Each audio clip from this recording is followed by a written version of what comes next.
sound is not good to the wings, so please, back room, I'm trusting you to be great listeners. You can hear like a pin drop in here. I need some music on or something. We'll just start singing. I think we're good. Yeah, anyone who's heard that is not good. Okay, I got a seat here.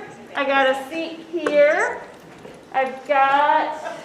Oh, I was only turning people in see. And then a couple over on the far side here. Yep, and a couple One near the piano. Yep, over by the piano. If you don't want one of these two. No, those were no good. Oh, no. Never mind, I lied. You can't sit here. Over by the piano, Rudy. Oh. Okay. Awesome. All right. Good morning, everybody. Welcome to our March 2nd assembly. Fabulous to see so many of you here in person, and to those of you out in TV land, we thank you for live streaming with us. We're going to kick this off today with our character counts for the month of caring, which is February. So when we think about caring, we think about students who are kind, who are compassionate and show others that they care.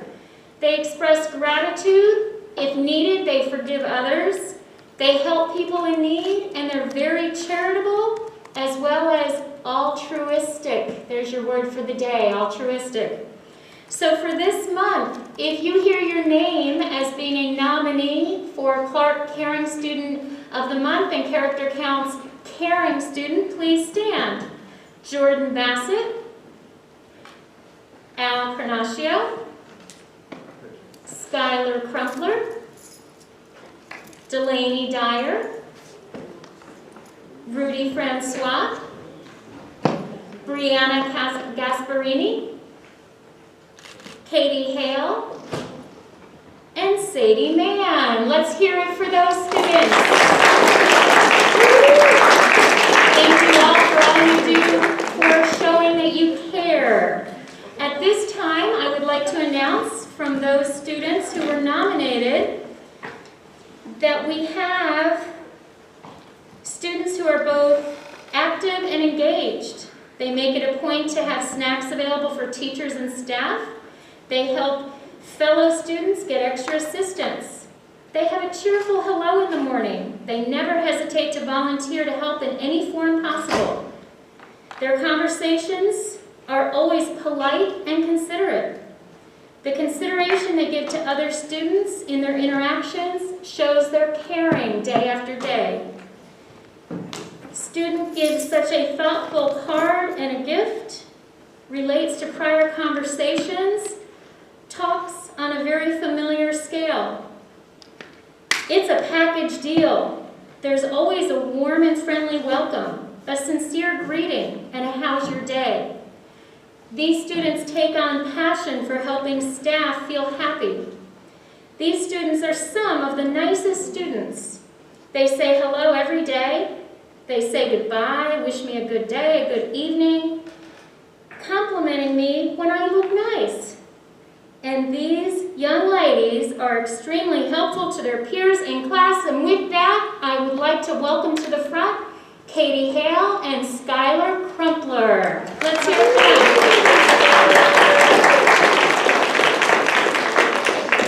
We also have some very proud parents here.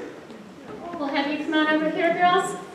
Katie, we know you drive, so you'll be getting the parking spot, very close to the west side. We also have large checks to have and to hold. And we'll be giving you a real check that you can either cash for its face value or you can invest that.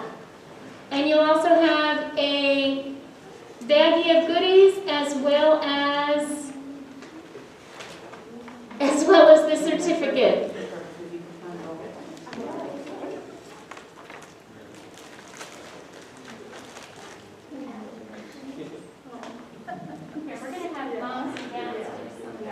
So I didn't have enough time to prepare with Mrs. Coes because we were reviewing new student applications this morning. But our plan, or my secret plan was Mrs. Coes and I were actually going to announce it by saying, "It's Sky and Katie in the morning."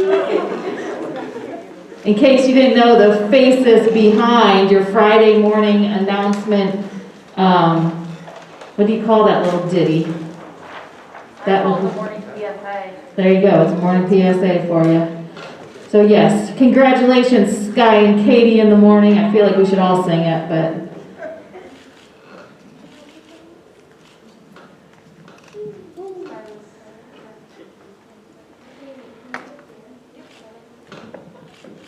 And then we'll allow the families to take your masks down if you'd like to take family picture.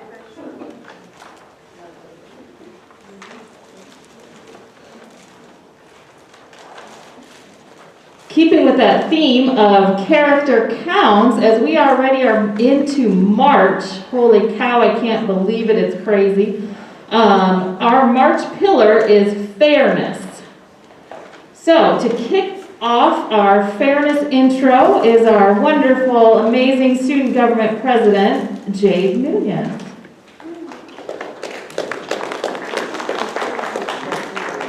Hi everyone. Alright, so as Dr. Judd said, this month's pillar is fairness, so that's for March. Alright, so what is fairness? Fairness is a noun, and it means impartial and just treatment or behavior without favoritism or discrimination. Jade's going to kick off a little video for us about fairness, and you may not have thought of it in this way before.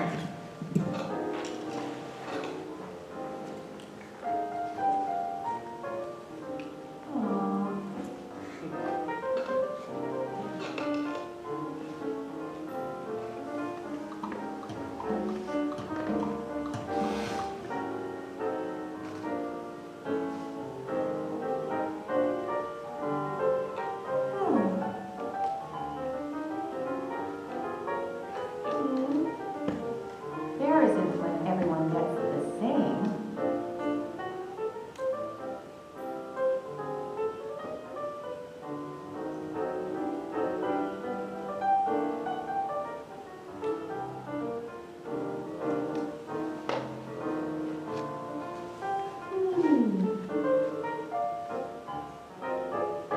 Fair is when everyone gets their needs met. NorthstarPaths.com.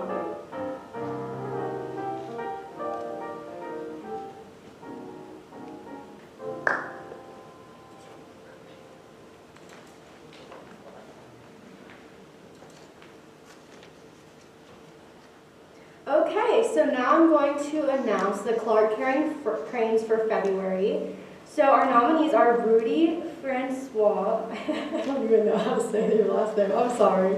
Close enough, right, I'm Rudy? not good with names. Connor Barrell, Brianna Gasparini, Thomas Shannon Ladley, and Roman Woodcock. So, before Jade does the magic drawing, these students, as you know, were all nominated by teachers, peers, or other staff members because they have done something and been recognized that there's been some type of small act of kindness or character. And we really like to celebrate that. So please make sure that as you guys are seeing things, because you all see a lot more than we do as staff. So you know when somebody went out of their way to help you or let you borrow a textbook because you forgot yours, or sends you a nice message, or just gives you a smile that makes your day better, because face it, some of us roll in here having bad days when we start, and it takes that extra smile from somebody. Okay, so please feel free. You can email them to me, and they can be very short and sweet. Or there's a little box in the front office, not at the front desk, front office, where you can also fill out a slip of paper and to say, you know, hey, this person I saw doing something nice, or they did it for me, or you saw it for someone else. It's those little things that make a big difference. None of these people ever that we recognize are specifically saying, I'm going to do good because I really want to win a gift card at an assembly. That's not what drives their behavior, but with that, the good news is one of these students is going to get to win a gift card. If you're here at the assembly and you get chosen, see me afterwards to pick out your gift card from the choices. And if they're not at the assembly, I'll get a hold of them. So now, Jade, let's see who's in the magic jar to win. Okay, I'm going to shake it.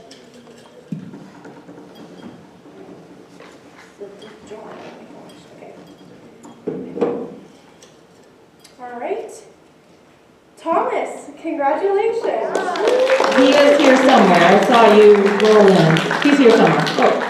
Oh, right in the back. All right, I'll see you afterwards. Yeah, you can go get your gift card from Dr. Judd. All right, so before I go, I just want to remind you all that Create for a Cause is Friday. It's from 6 to 8 p.m. I know some of you are volunteers, so if you are volunteering, please come at 5:30. Thank you. Okay, so I'm going to help transition. So we know that in February it was recognized as Black History Month. Typically we have a speaker come and speak during the month, and we know this has been an odd, strange year, and so arranging speakers and Zooming and all of those things. We do have a speaker who was part of the original civil rights movement right alongside Dr. Martin Luther King, and he spoke for about an hour and a half. He did kind of some question and answer and speaking through Zoom with the IRSC community. So we have the link for the audio for that we will definitely, if you weren't able, it was in the evening, so I know most of you probably weren't able to log in. But I will send that in the newsletter. He speaks very, very candidly, but we knew to put his voice on for an hour and a half with you guys probably wouldn't go so well. So instead, we had a student do a presentation that's absolutely incredible and magnificent and fits completely with our February theme of fairness when looked at through the lens of the little video that we just watched. Looking at equity, okay? And there's a whole big thing that I could go into, but I felt like the video summed it up nicely. We don't all need to be treated equally, because as you saw, when the shortest one was treated equally, he still couldn't get the apple that he deserves, okay? So we want to look at equity, which is that fairness. And not everybody needs the same thing to be able to get the apple. Some people don't need any help or a step to get that apple. Some people need 2 steps, some need 1, some only need a step temporarily, right? So with that, talking about equity, it goes deeper than just providing accommodations and such. It goes to all of our textbooks, our literature, the movies we see, the songs we listen to, etc., and looking at how fairness plays a part in that. And so Delaney Dyer, one of our amazing 10th graders, put together a presentation previously that I've asked her to share that talks about how important it is to have, for Black History Month specifically, Black representation in books and literature. And she's done a lot of research in this area, so she's going to take just a few minutes to share these with you, because again, this is pretty remarkable work that she's done. So, with that, Delaney, come on up.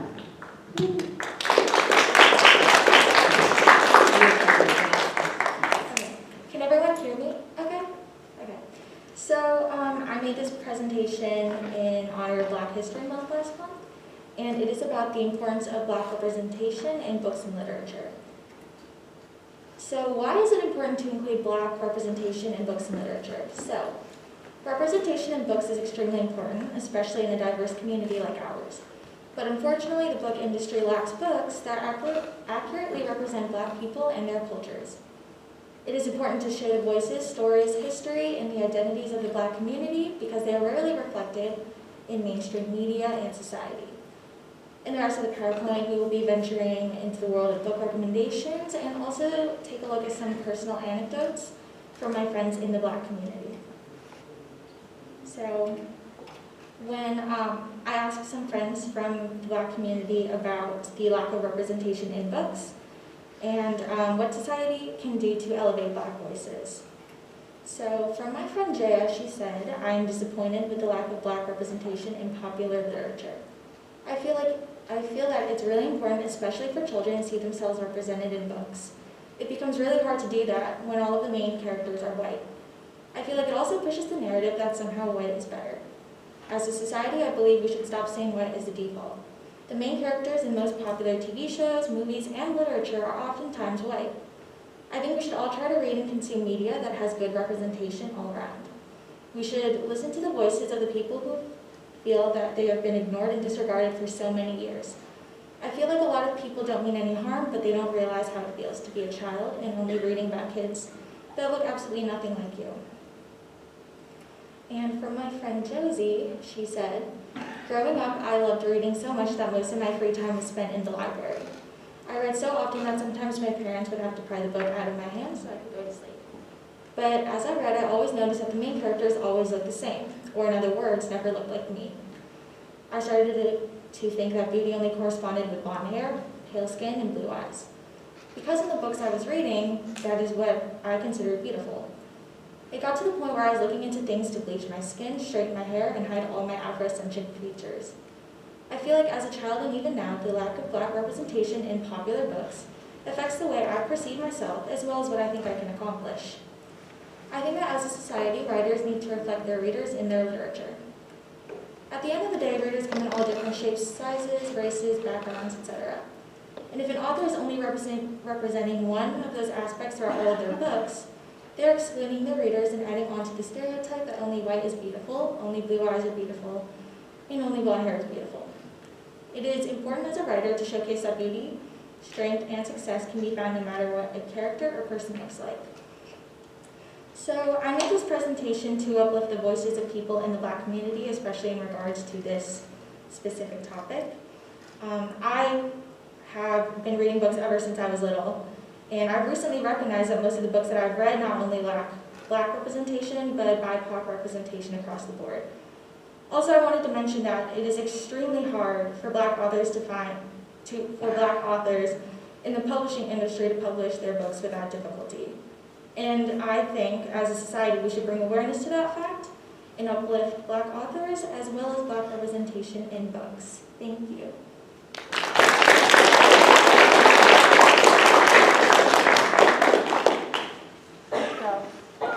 How awesome is it that this research was done at a time that it is so incredibly necessary in society to look at what influences we have and recognize that not everybody is in a fair and just society. So those are things that we want to challenge ourselves as the youth to look at and explore more deeply.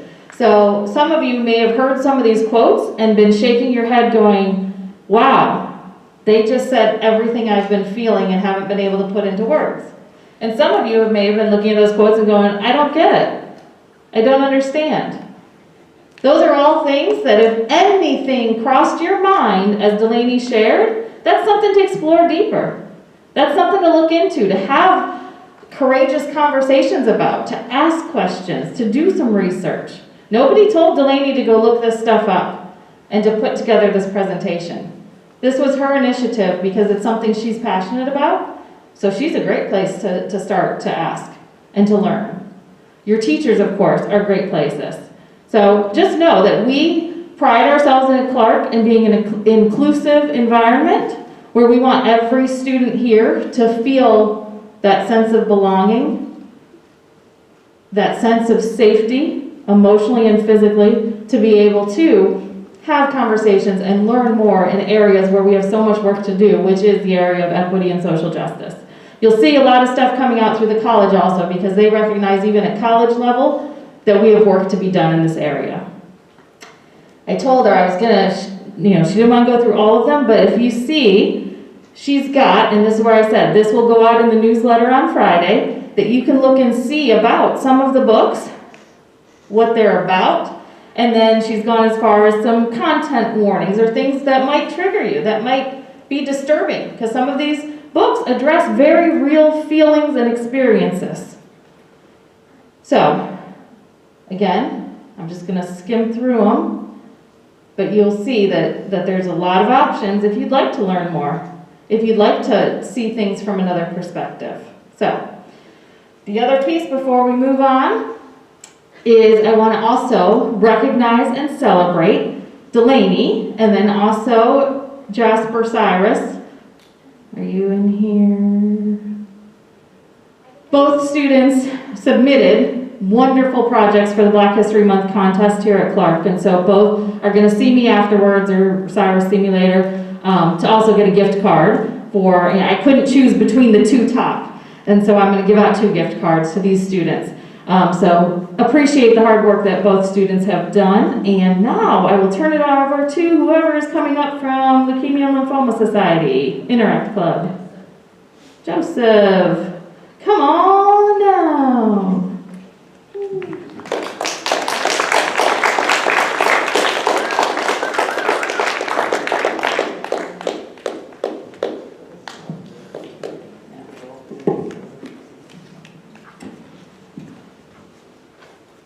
So if you remember from last month, we had the introduction of the fundraisers for Leukemia and Lymphoma Society. I know a month's a long time, but I think most of you should remember it. But now we're kind of doing a overview of how it went, and I want to thank you all for all of your contributions. And how do I make the slide go forward? The arrow, keep trying to. Thank you. Okay, so we want to say thank you to everyone. We have a lot of gratitude to you for donating your loose change to the Change for Change drive, purchasing the candygrams around Valentine's Day, purchasing blood drops. And if you look up the Career Cafe, we have LOS made on the windows out of all the blood drops you guys donated and bought. And also thanks to you for supporting LOS by buying snacks at bingo night and also the pizza during lunch on February 15th. So overall, we want to say thank you because we have raised close to $550 for Leukemia Lymphoma Society, and that is a lot. And it's still counting because it's still online donations. So thank you so much for all the donations you guys have done, all the support. Even if you haven't been able to contribute yourself by money, we know you're still rooting for us, so thank you so much.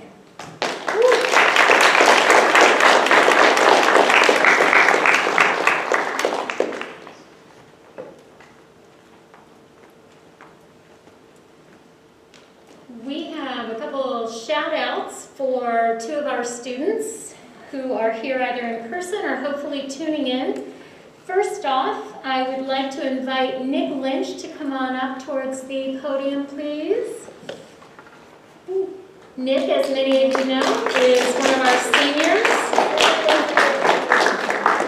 At the end of January, Nick was part of a competition throughout Martin County School District, and he was a semi-finalist for the Constitution Academic Competition. Nick, come on over this way so everyone can see you. And on behalf of Martin County School District, I would like to also give you a gift card that they sent your way. That's all they told us. You have a gift card. We don't know how much it is. It could be $5, it could be $50. You might know what it is. Probably $1 million. $5 million. $5 million. Go for $5 million. So congratulations on that. And we're going to miss you, but we know you're taking all of your expertise to FSU. Yes, hopefully. Any Just words got you'd in. like to say? Thank you guys. Glad to get the certificate. And the $5 million. Yeah, and the $5 million, hopefully. Way to go, Nick. Also want to take this opportunity to let everyone at Clark know that we did have Marissa Salguero, who is one of our juniors. Hopefully she is out watching this remotely. Want to publicly recognize that Marissa was a local honoree in this year's program of the Prudential Spirit of Community Awards. And with that, we want to congratulate all young volunteers and hold them up to be the role models for all young people. She was our school's representative for Prudential Spirit of Community Awards based on a Girl Scout project that has been ongoing. This was the 26th annual Prudential Spirit of Community Awards program this year. And I just want to really convey to everyone how important volunteer service is. And our young Americans, we really need to look for ways to support one another and to support our community. So to Marissa, we give you a great shout out, and let's have a round of applause for Marissa.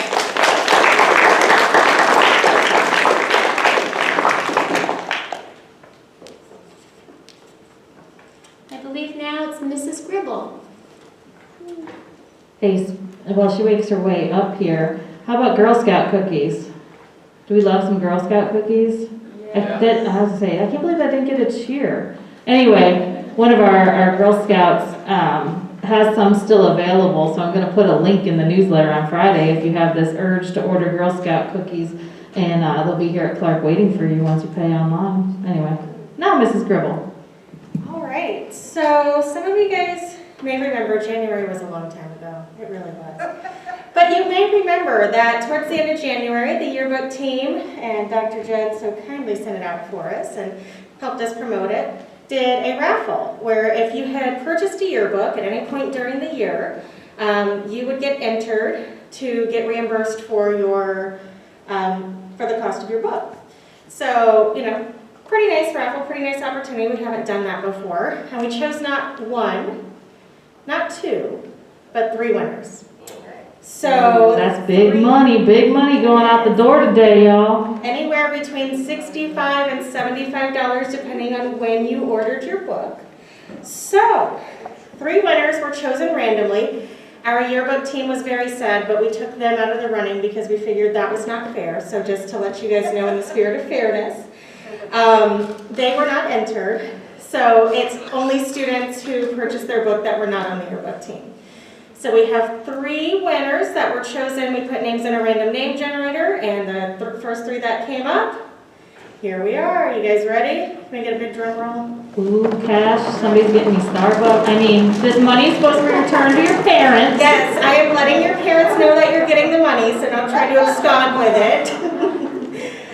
All right, Skylar Crumpler, Billy Legg, and Brett Pavlik, congratulations. Wow, Sky, go buy a lotto ticket or something. Today's your day. I know. So come see me after assembly at some point today. I will have the money for you. If you are here, I see Sky. I don't know about Billy or Brett. I don't know if I see you guys in here, but you guys will have to sign for it, and I know email will go home to your parents as well that you got it. So yes, don't try to abscond with it. All right, congratulations again. Okay, and back to me. Now that we've had some fun, I'm going to get a little more serious.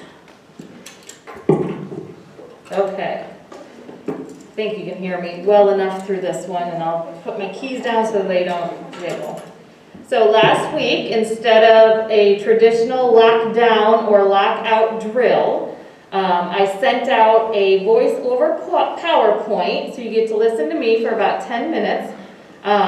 It's important that all of you log in because we go over some very important reminders about safety. Also, I know in the majority of your classes, last week, or some teachers will be doing this week with you to kind of review what we would do here at Clark in an emergency. So I'm not going to rehammer that with you. We will have another drill, and probably an actual lockdown drill here in March is probably going to happen. So be prepared for that, and make sure you're listening and knowing where are the exits. What would you do if there was an emergency on campus and you had to evacuate quickly? Or if the exit was blocked and you couldn't evacuate, how would you hide? What would you do? I know some of the conversations in the classes were looking around the classroom. How would I barricade a door? How would I use a computer cord or something to hold off so that somebody can't get in the door even if they have a key? These are the things that are unfortunate that we have to care about, know about, think about. But the reality is, and it's been proven, unfortunately, with the number of school shootings and attacks that have happened and ones that have been luckily averted, that it is important for everybody to be aware of your surroundings. So that's what I'm going to focus on for this small piece today. It's about what's called situational awareness. And this is something that almost any line of work you go into, you'll have to know what situational awareness means. You need to know where you are, who's around you, and just kind of have that little bit of skepticism to make sure that there's nothing that poses a threat to your health or safety. So I want to talk specifically about 2 things here on Clark campus that are very relevant. One thing that was in the video is I talked about how the state requires that every school, every public school, has a threat assessment team. And that's all listed again in that PowerPoint, who our threat assessment team members are, that if you have a concern, you would report it to one of us. We convene and we do interviewing, we reach out, law enforcement can pull records, if there's been other issues, etc. And we come together and determine what the next step is to get that person help, because obviously any threat is somebody who needs some help. And then whether or not it's something where we need to dig deeper or involve law enforcement that it's a credible threat. These are things through social media. These are things you hear. But then these are things, again, pertaining to situational awareness. So, I have two things listed on here that after our threat assessment team we meet once a month, whether there's a threat, potential threat or not. The team comes together at least once a month just to talk about good practices and what we need to do to continually make sure everybody is safe here. So two things came up. One, many of you have seen, heard, reported, noticed that we do have an increase of people either over on the campus near the other buildings, not necessarily back by ours, sometimes in the woods back here, but sometimes just kind of crossing when you're down the other direction or you're riding your bike here, etc. That we have had an increase in people who are homeless or are, don't have transportation, so there's a lot of biking, walking, etc. 99% of the time, not an issue. Not an issue. There are people crossing, stopping to take breaths, stopping to get a drink of water, use the bathroom, and that's okay. Again, we need to look at that equity and say, well, is this a threat? 99.9% of the time it is not. But what we've seen and what I've been asked to make sure I share and reinforce is sometimes those people can be under the influence and maybe pose a little threat because their judgment's impaired, or at least it be uncomfortable to you. And so just a reminder that from the library through the 3 buildings over there, all the areas around the ponds, etc., Salerno Road back to our property, belongs to IRSC. It's a no trespassing zone. And so if you're concerned about anything, absolutely report it to one of our IRSC officers. If you're not able to find one of them quick enough, you would dial on your phone 419-5666. That'll take you straight to a local security phone. Or, of course, you can come see any of the staff members. Even at Chastain, we have radios, we can communicate. It's much better if you're concerned, if your gut is telling you something, if this situational awareness, to bring it forward and let us determine whether it's a threat or not. If you are off campus somewhere and are approached by somebody, you have every right to call 911, to call the police. Again, better safe than sorry if your gut's telling you something's not right. So that's that piece of situational awareness. And guess what? All of that isn't just about school. I have to make sure while you're here under our care, and we're tasked to keep you safe here, but these are things that 100%, when you're at a restaurant, when you're at the beach, when you're at the mall, it doesn't matter. These are things that are good skills to have, to trust your gut and be aware of your surroundings. So then I'm going to throw in there also, another thing that I thought was really important is changes in friends. You know when something is not quite right with one of your friends and that you're very concerned. We want you to bring those concerns. I'll list Miss Jones first because she's typically the person as our counselor that you would say, hey, I'm kind of worried. But I did in that video send some resources where your friend or you could get help, etc. So be aware of these things. These things are all attempts to communicate something. And we want to help people have their needs met in a safe and healthy way. So the second piece with situational awareness is I'm going to share very candidly. Some of you, and I know it's been on social media and other stuff, some of you have been over having lunch at the other campus, and maybe someone you don't know comes up and talks to you, sits with you, etc. We just had that circumstance. And I'm glad that there's some giggling because that's how people saw it, that's how it got portrayed, that's why I'm bringing it forward. Some of you have no idea what I'm talking about, and that's okay too. Because what I'm going to caution you with is a group of our students were approached by somebody who may have been under the influence. Behavior was odd, but here's the important piece. Security got involved, law enforcement got involved, our students gave witnesses, they felt safe, ha ha, funny, funny, maybe trying to steal a golf cart. But I'm going to tell you at the end of that story, and this is where I need you to listen and take note of why I'm having this conversation today. That snapshot is very different than the reality of that 29-year-old man's life.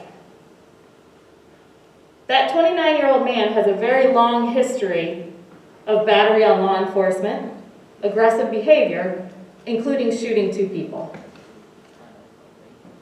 That's why we're having this conversation today.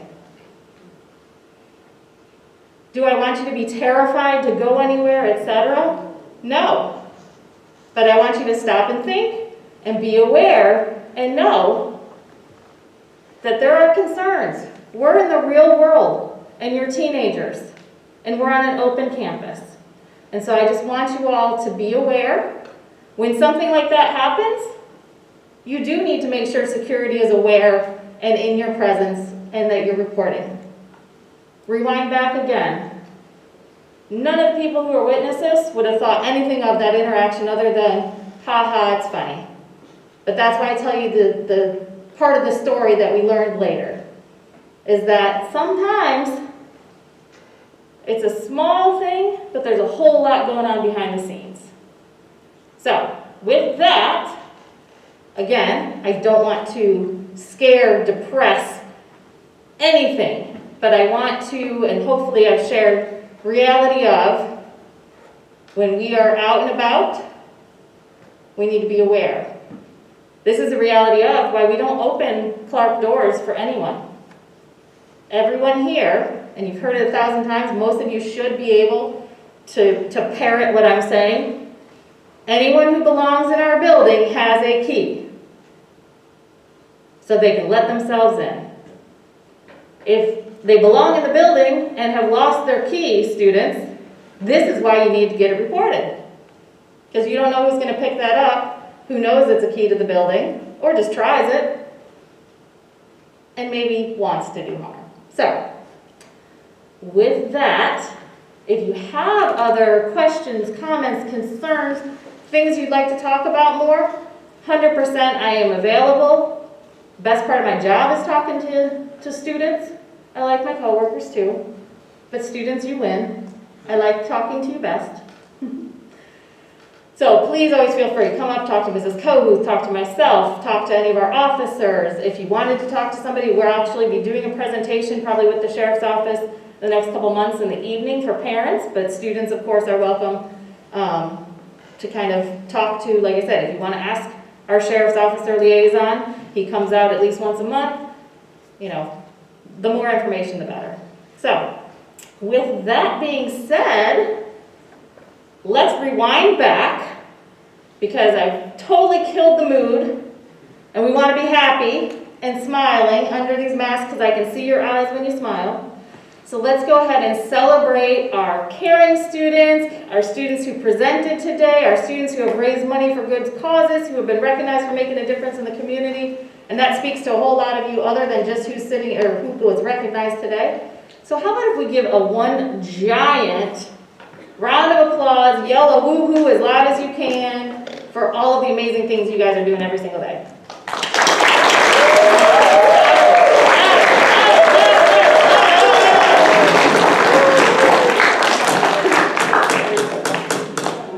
Okay, I'll have to take it. Last piece is, before you rush back to classes, but you will go back to classes, if you're just itching for a tasty snack, Interact does have a handful of chips left for $1 that they would be happy to take your money by the back door. Don't clump up. First come, first serve. Don't beat each other up over some chips. They can buy more if they really had to. But anyway, but otherwise you can stop by the front office until supplies run out. And go forth and have an amazing, amazing Tuesday. Bye, everybody.